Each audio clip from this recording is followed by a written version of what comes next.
Hi guys, के हजुरलाई थाहा छ साथीहरू, आजभोलिको मान्छेहरूको लाइफमा सम्बन्ध भनेको कस्तो छ?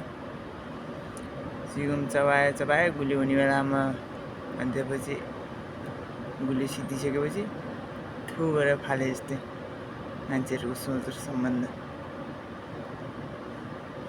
हामीसँग सङ्गत गर्ने मान्छे छोडै जान सक्छ, तर भुलेर जान सक्दैन। त्यसको लागि या त ऊ मर्नुपर्छ या त हामी मर्नुपर्छ। भन्नको लागि सबै आफ्नो हुन्छन्, मतलब लिन्छन्। त्यसपछि जब मतलब पुरा भइसक्यो फेरि त्यही हो, या त मान्छेको बुराइ गर्ने या त सम्बन्धको बुराइ गर्ने। केही पाउनको लागि आफूसँग पनि हुनुपर्छ भन्नु जरुरी छैन, किस्मतमा हुनुपर्ने रहेछ।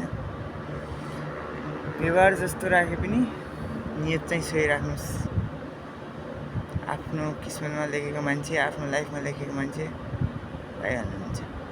कोही छोडेर जान्छ रिग्रेट नगर्नुहोस्। एक दिन सफल हुनुहोस्, रिग्रेट त्यसैले गर्नुहुन्छ जसले छोडेर जानेछ। जो मान्छेको लाइफमा हदभन्दा बढी चिज हुन्छ नि, त्यो मान्छेलाई त्यतिखेर त्यो मान्छेको अहमियत थाहा हुँदैन। जब गुमाइसक्छ त्यसपछि थाहा हुन्छ। त्यो भन्छ नि, चिनी बढी चबायो भनेपछि गुली पनि तितो हुन थाल्छ, त्यस्तै हो। त्यही भएर हजुर आफ्नो कर्म गर्दै जानुहोस्। जे आफ्नो सपना छ त्यसको लागि हार्डवर्क गर्नुहोस्। हजुरलाई हजुरको किस्मतमा जे लेखेछ त्यो कसैले खोसेर पनि खोज्न सक्दैन।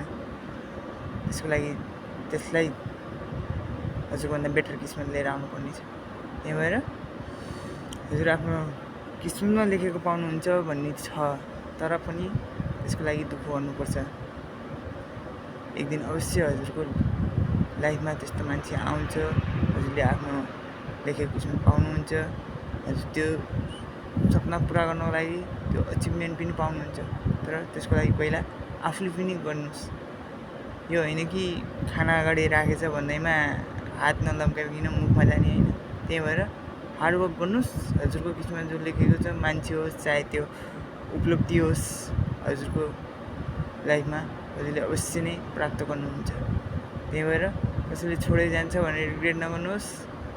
रिग्रेट त्यसलाई गर्न दिनुहोस् जसले छोडेर गयो। हजुर जस्ट आफ्नो लागि दुःख गर्नुहोस्। एक दिन अवश्य सफल हुनेछ र त्यसपछि उसलाई नै रिग्रेट हुनेछ जसले